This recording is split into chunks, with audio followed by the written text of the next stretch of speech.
네, 히든글로벌로 이어가 보도록 하겠습니다. 외신 속에 숨겨진 한국 기업들 이야기 함께 나눠볼 텐데요. 오늘도 모셨습니다. 타큐원의 조우진 대표 함께 해보도록 하겠습니다. 안녕하십니까? 예, 안녕하세요. 네, 오늘 첫 번째 기사는 어디서 가지고 오셨습니까? 예, CNBC가 어저께 우리나라 시장이 폭락을 했는데 그 폭락한 부분에 대해서 자세히 다뤘습니다. 어저께 SK하이닉스가 13% 폭락을 했죠. 근데 사실은 이따 좀 더 말씀드리겠지만 우리만 SK하이닉스만 폭락한 게 아니고 일본의 대표적인 메모리 기업인 키오시아는 그보다 더 많이 폭락을 했습니다. 그러니까 결국 전체적으로 메모리에 대한 부정적 시각 혹은 또 메모리에 대해서 차익 실현에 대한 욕구가 또 여전히 강하다라고 볼 수 있는 대목입니다. 네, 알겠습니다.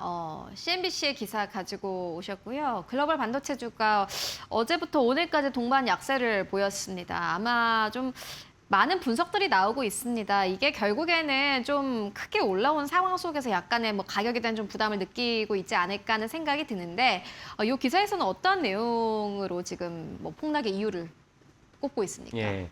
어제 같은 경우는 이제 많은 분들이 아시다시피 중국에서 이제 DUB 장비를 갖다가 이제 국산화했다, 자체적으로 이제 개발을 했다라는 보도가 하나 있어가지고 그럼 결국 전체적으로 중국이 미국의 엄청난 압박에도 불구하고 독자 생태계를 갖다가 점점 강화하면서 그러면 중국의 이제 CXMT, 그러니까 독자적으로 강화된 생태계에서 생산 물량을 갖다 늘리지 않겠느냐 이 점도 갑자기 한몫을 했습니다. 그러면 현재 반도체 종목이 엄청난 초과 수요로 말미암아서 반도체 종목 자체가 수익률이 엄청나게 좋죠. 한 달간 엄청나게 빠졌는데 불구하고 사실은 이제 수익률이 거의 100%에 왔다 갔다 하고 있습니다. 이런 맥락에서 이걸 지탱해 있었던 초과 수요를 갖다가 중국이 이제 메모리 증설로 말미암아서 초과 수요가 둔화되거나 없어진다면 그러면 이제 더 이상 올해는 그렇다 치더라도 내년은 어떻게 되는 것이냐 이런 우려가 어제 한몫했다라고 이제 CNBC가 이제 보도를 했습니다.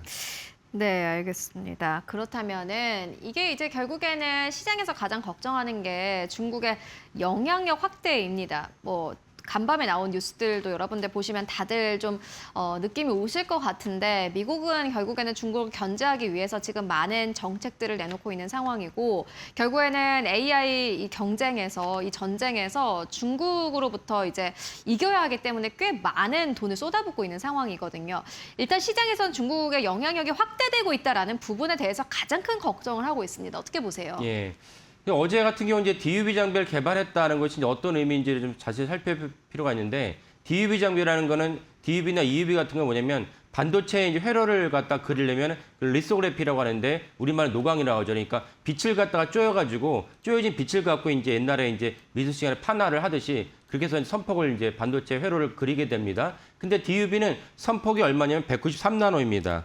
193나노인데 EUV는 지금 우리가 보통 이제 반도체에서 주로 쓰는 EUV는 얼마냐? 13.5나노입니다. 그러면 딱 들으시게도 193나노의 정도의 빛을 가지고 이제 반도체 회로를 그릴 때랑 지금 13.5나노를 갖고 이제 빛의 회로를 그리는데 어떤 것이 더 어렵고 고난도이겠습니까? 당연히 지금 있는 EUV 13.5나노이죠. 그러니까 195나노보다 거의 이제 4분의 1 정도의 두께를 갖고 선폭을 그리고 있는데 이런 맥락에서 하는 것이 지금 전체적인 이제 주인공인데 옛날에 6년 전에 있었던 2020년에 있었던 2020년, 21년의 주인공이었던 DUV를 이제 상용화했다, 이제 개발을 했다라는 것이 전체적으로 이제 세계 시장 흔들 만한 요소인가라는 걸 살펴보면 그렇지 않다고 볼 수 있습니다. 그러면 어제 주가 왜 이렇게 많이 떨어졌는가? 사실은 과민 반응이다 볼 수 있습니다. 주가에 대한 것은 사실은 이제 다른 맥락에서 우리가 너무 많이 올랐기 때문에 올랐는데 이것을 갖다가 이제 떨어뜨릴 수 있는 내가 팔 수 있는 뭔가 명분만 생기면 핑계만 생기면 어제 떨어졌다고 보시는 게 맞겠고 지금 화면에 보이신 대로 제가 아까 말씀드린 삼성전자, SK하이닉스도 많이 떨어졌지만 그보다 더 많이 떨어진 것이 어디냐? 일본의 키옥시아입니다. 일본의 키옥시아가 이제 낸드 플래시의 이제 산미 기업인데 키옥시아가 이렇게 많이 떨어진 이유도 결국 이제 과민 반응이다. 우리만 떨어진 것은 아니다라고 보시면 되겠습니다.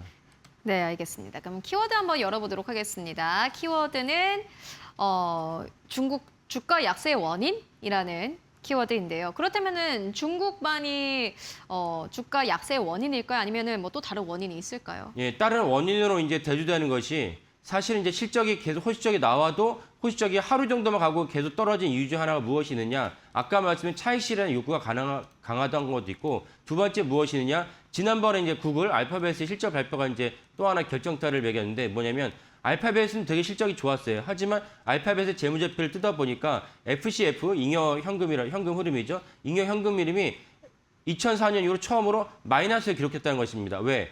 구글이 엄청난 이제 투자를 계속 진행하다 보니까 KPX를 줄이지 않았어요. 줄이지 않았는데 만약 KPX를 줄였다면 반도체가 사실은 공급할 수 있는 고객이 KPX를 줄인다면 반도체가 매출과 영업이익이 줄어들 테니까 그거는 직접적으로 큰 타격을 받을 텐데 KPX는 예상대로 줄이지 않았습니다. 하지만 또 월가에서 무엇을 바라봤냐? FCF가 줄었으니까 그러면 FCF가 줄으면 돈이 말라가니까 돈이 말라가면 더 이상 KPX를 줄이지 않았지만 내년은 어떻게 될 것이냐라는 맥락에서 부정적으로 작동을 했습니다. 이것이 이제 어저께 우리나라 시장에 폭락을 일으켰던 또 다른 원인이다라고 볼 수가 있겠습니다. 그러면은 이제 그렇게네요. 빅테크들의 잉여연금 흐름에 대한 걱정 그리고 중국에 대한 걱정 이 두 가지로 그럼 정리해 볼 수 있을까요? 아니면 또 다른 이유가 나온 게 있나요? 예, 또 다른 원인은 제가 이제 지속적으로 말씀드리는 또 다른 원인은 무엇이냐?